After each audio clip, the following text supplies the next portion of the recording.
Les délégations israéliennes et libanaises arrivent à l'ambassade américaine de Rome pour de nouvelles négociations, après la signature d'un accord-cadre en vue d'une paix durable le 26 juin à Washington.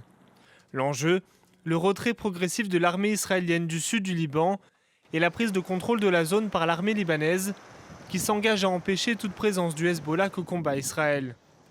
Beyrouth poursuit officiellement le désarmement de la milice chiite alliée de Téhéran. Ce dispositif serait d'abord mis en place dans 2 zones dites pilotes sous supervision américaine. Les 2 parties affichent leur bonne volonté.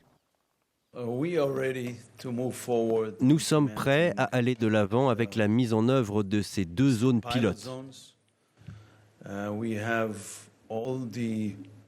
Nous avons toute la volonté nécessaire pour consolider ce qui a été établi à Washington le 26 juin.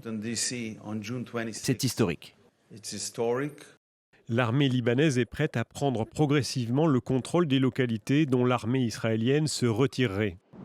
Reste à définir précisément ces zones et les modalités concrètes de leur mise en place, ce qui nécessiterait une coordination des 2 armées.